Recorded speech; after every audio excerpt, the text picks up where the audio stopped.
he dicho y permítanme que lo repita hoy, porque es como un rezo laico y una oración patriótica.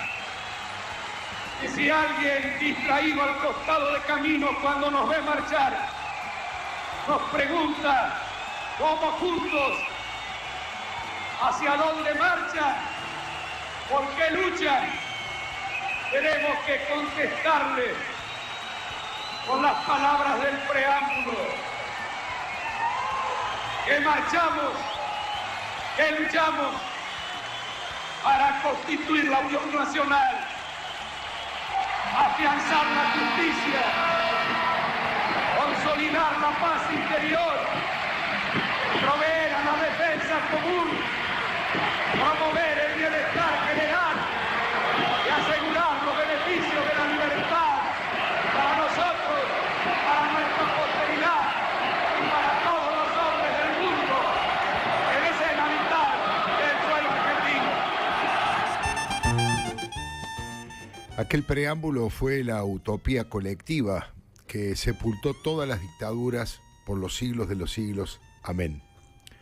San Raúl de la democracia, ¿no? De aquella oración patriótica que recorrió e inundó el país para poner en un altar a la unión nacional, la justicia, la paz interior, la defensa común, el bienestar general y los beneficios de la libertad.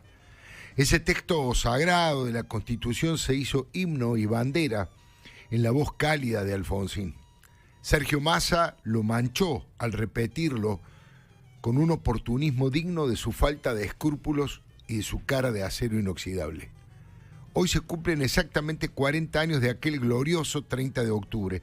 En 1983 fue el día del parto de la recuperación democrática. Después de más de 7 años de dictadura militar, el doctor Raúl Alfonsín fue elegido presidente. Ya pasaron 4 décadas de aquella epopeya. Este sistema, que es el menos malo de los conocidos, llegó para quedarse por 100 años más.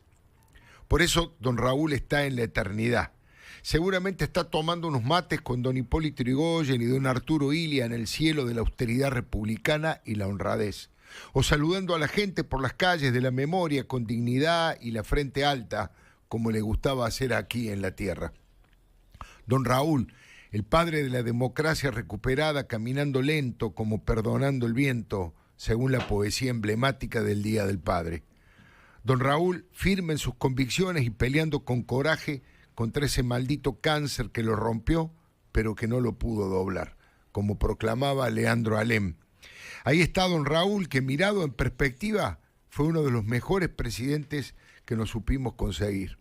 Con todos sus errores, con todas sus equivocaciones, a 40 años de la revolución cívica que significó la vuelta a la libertad, creo que Alfonsín es mejor que la media de los presidentes que tuvimos. Y si me apura, creo que es mejor que la media de la sociedad que tenemos. Ahí andaba don Raúl con las manos limpias, viviendo y muriendo en el mismo departamento de siempre, honrado como don Arturo, corajudo como Alem manda. No quiero decir que el doctor Raúl Alfonsín haya sido un presidente perfecto, de ninguna manera. Fue tan imperfecto y tan lleno de contradicciones como todos nosotros. La democracia es imperfecta, pero nadie puede desmentir que Alfonsín fue un demócrata cabal. Nunca ocupó ningún cargo durante ninguna dictadura, y eso que muchos de sus correligionarios sí lo hicieron.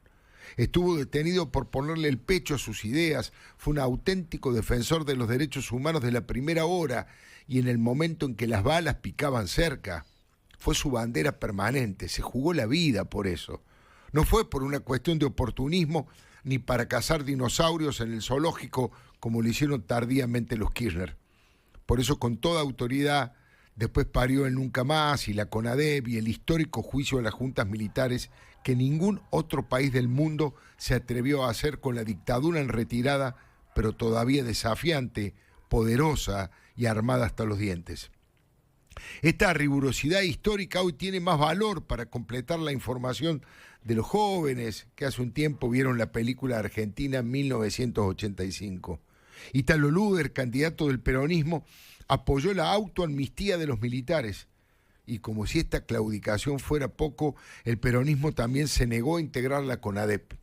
Fue una mezcla de complicidad, temor y un diagnóstico equivocado. Los héroes de aquel momento único fueron, entre otros, Alfonsín Estracera, Graciela Fernández Meijide, Ernesto Sábato, Carlos Nino, Jaime Malamud Gotti y la querida y recordada compañera nuestra, Magdalena Ruiz Guiñazú. Alfonsín tuvo sublevaciones golpistas de militares carapintadas, lunáticos criminales en la tablada, paros salvajes de la CGT y golpes de mercado que intentaron derrocarlo. Es verdad que también existieron los errores y los horrores propios, la economía de guerra y el desmadre inflacionario sobre todo, el fuerte impacto del Felices Pascuas y la Casa está en orden, y el derrumbe de la confianza en la capacidad para gobernar, y ese descontrol que terminó con la entrega anticipada del poder.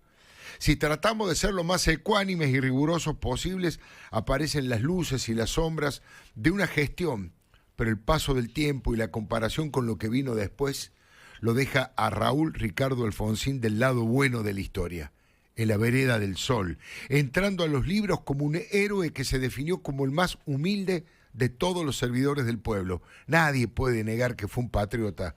Cada día lo extrañamos más. En estos tiempos de cólera, corrupción y autoritarismo, su sabiduría nos podría iluminar el camino para dejar en ridículo a un delirante desquiciado, como definió Alejandro Borestein a Javier Milei, que colocaba la foto de Alfonsín en un puchimbal para pegarle trompadas. El padre de la democracia nos dejó como legado aquellas frases dichas casi como testamento. Si la política no es diálogo, es violencia. Y gobernar no es solo conflicto, básicamente es construcción. Algo así como decir que la palabra enemigo hay que extirparla del diccionario político, que solo hay que marginar a los golpistas y a los corruptos. Cada día es más necesaria su apuesta a la coexistencia pacífica de los diferentes, a una república igualitaria y a la libertad. Raúl Alfonsín fue el partero del periodo democrático más prolongado de toda la historia. Siempre será como un símbolo de la luz de las ideas que salieron del túnel de la muerte y el terrorismo de Estado. Jamás olvidaré una discusión muy fuerte que tuvimos. Yo fui muy respetuoso con su investidura. Como director de una revista edité y puse en la tapa una investigación que dudaba de su transparencia y la de su hermano. No lo hice con mala intención, no hubo real malicia, dirían los abogados. Fue el intento tosudo y permanente de mirar en forma crítica al poder y a los gobiernos. Había información correcta y otra que no pudo confirmarse. Alfonsín, gallego calentón, como le decían sus amigos, me vino a buscar a la editorial con un bastón en la mano para defender su dignidad. Por un lado me avergüenzo y me autocritico por no haber sido todo lo riguroso que debería haber sido profesionalmente, pero por otro lado me enorgullezco de haber sido amigo de varios presidentes democráticos antes y después que lo fueran. Mientras duraron sus mandatos tuve una mirada crítica, como indica el manual básico de mi oficio, pero me alegré de recuperar su amistad. La reconciliación fue gracias a Marcelo Bassani y a Jesús Rodríguez que me ayudaron. Después fui varias veces a su casa, vino muchas veces a mi programa de televisión y el día que murió hice el programa más conmovedor que me haya tocado hacer, en vivo y en carne viva, con Pepe Leayev, Nelson Castro, Nacho López, Luis Brandoni y Jesús Rodríguez llorando en cámara, conmovidos por tanto dolor. Emociona hoy ver el monumento de Raúl Alfonsín. Vale la pena ir a dejarle una flor, ¿eh? Conmueve esa figura granítica como su honradez. Está con las manos entrelazadas en la espalda, con la cabeza algo inclinada en su típica pose. Era la manera de pensar y de dialogar del expresidente Raúl Alfonsín.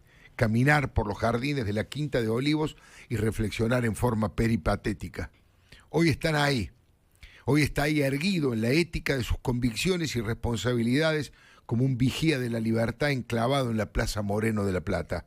Alfonsín murió hace 14 años, pero su legado, su coraje, sigue en el corazón y en la neurona de los argentinos. Está frente a la catedral con su chaleco impecable, su austeridad franciscana y esa cara de bueno capaz de seducir hasta el más acérrimo de sus enemigos. Ya no es una metáfora.